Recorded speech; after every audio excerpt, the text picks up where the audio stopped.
Hello, every pony. I'm Comic Sansabard, but you can call me Comic Sans. Yes, like the font that every pony despises. So I decided to review MLP comics because no pony else seems to review them. IDW announced that they had acquired the rights to My Little Pony and planned on making a comic book adaptation of it. To say that I was unenthused would be an understatement. After all, Flipping to page 1, this is looking pretty good. Like in the show, colors are rich and saturated. If you haven't read the My Little Pony comics yet, you've probably been wondering, are they any good? Are they important? Should I read them? The answer to all of these is absolutely fucking yes. These comics are pure gold. The mainline... Well, fuck.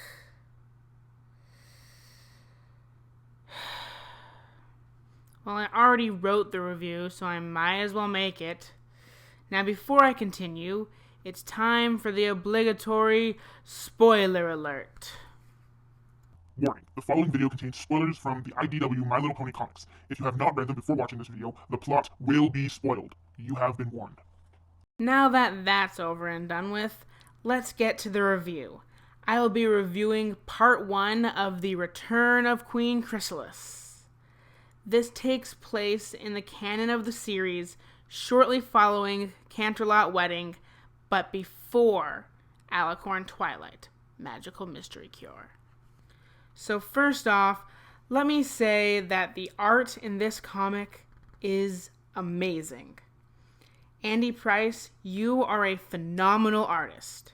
Now on to the actual story. It begins with the Cutie Mark Crusaders trying to get their cutie marks in zoology or jungle adventuring in Fluttershy's backyard. Whoa, wait a second. Fluttershy has a zoo in her backyard? Would that be considered slavery?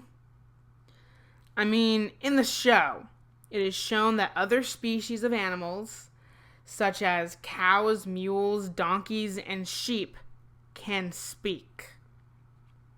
So it is reasonable to assume that other large creatures would be intelligent enough to speak. I think I just turned Fluttershy into a slave owner. Applejack as well. My bad. But I digress. The CMC then encounter creepy zombie-like animals with glowing blue eyes. The comic then jumps in time to the next morning. The main six see the residents of Ponyville acting rather strange.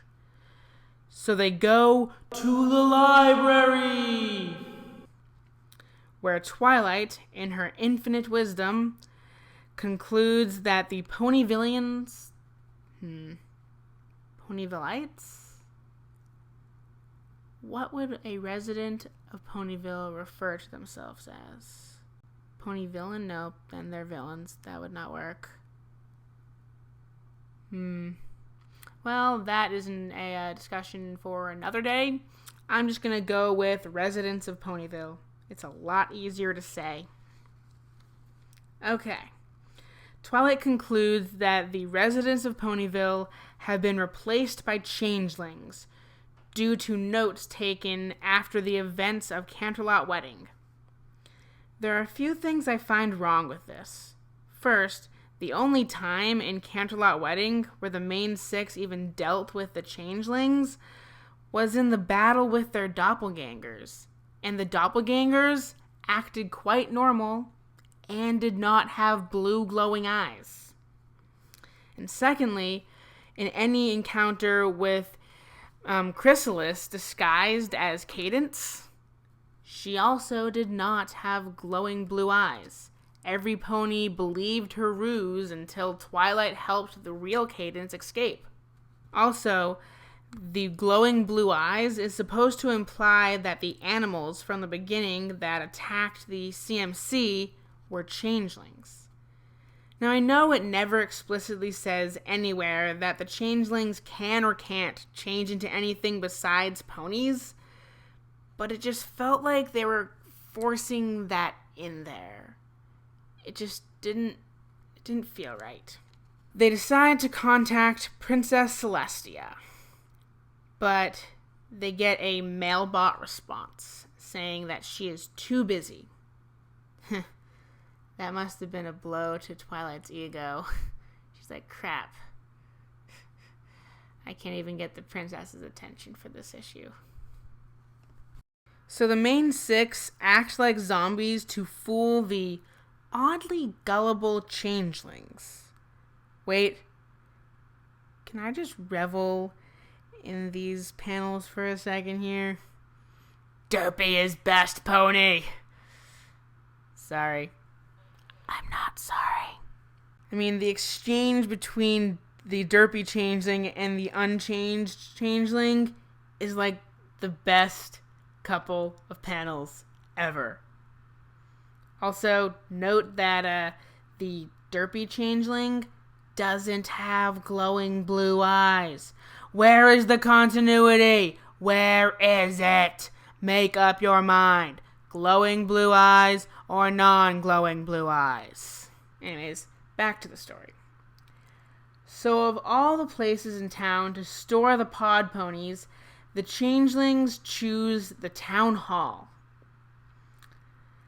I personally think the writer missed out on an opportunity to have a crazy searching sequence, but they probably had a very finite amount of pages to tell the story, or they were trying to avoid that kind of cliche plot point. So the changelings that are guarding the pod ponies all become Pinkie Pie for some reason. So to help distinguish the real Pinkie Pie from the rest, Rarity creates Rarity Pie by giving Pinkie Pie her main style. It is important to note that the changeling Pinkies don't have glowing blue eyes. What was the point of having that in the beginning if you're not going to have it for the rest of the comic? Then one Deus Ex party cannon later, the fight is over. I mean, that was a very short battle. Sure, Twilight and Rarity shot some magic, Rainbow kicked ass, there was some flutter rage, and Applejack even managed to buck a few changelings. But it all went by in a very short 5.5 pages. It's just my personal opinion. It felt a bit rushed. But again, maybe they didn't have enough time to make a longer battle and get the story out at the same time. Anyways, every pony was freed. Every pony except, you guessed it, the Cutie Mark Crusaders. Wait. Oh my Celestia. That pony, the gray one with the fedora and the suit, next to Dr. Hooves or Time Turner with the binoculars as a cutie mark. Is he an observer? There is more than one of everything. More on that later. So then, conveniently, Spike burps up a crystal ball. I had no idea you could send things besides paper through the Spike fire delivery system. Why doesn't every pony just have a dragon message system? I guess that would put the Pony Express out of business. And then Derpy would be out of a job. What have I done? I take it back. Only Twilight can have a Spike fire delivery system. No pony else. Sorry, got distracted again. Back on track. Unfortunately, the crystal ball was not from Celestia, crushing all of Twilight's hopes. It was from Queen Chrysalis. Now my question here is, how did Queen Chrysalis send the crystal ball to Spike? I thought only Celestia could do that.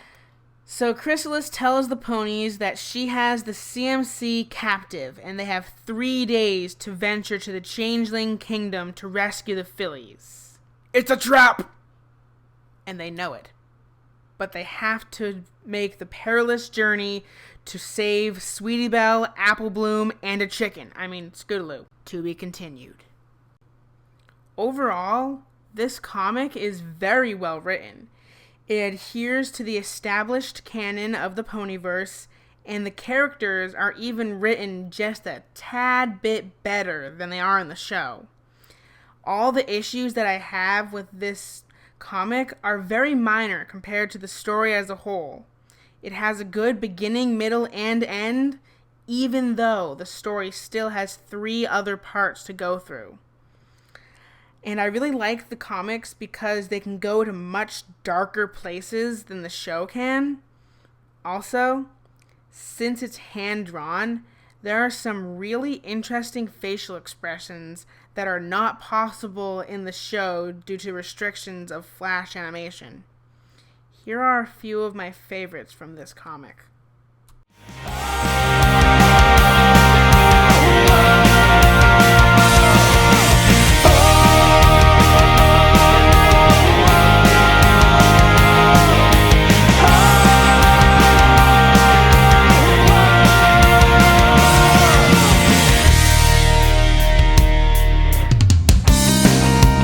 There's a chance that I could fall and not come back and never regret a thing. I mean, this comic's not perfect.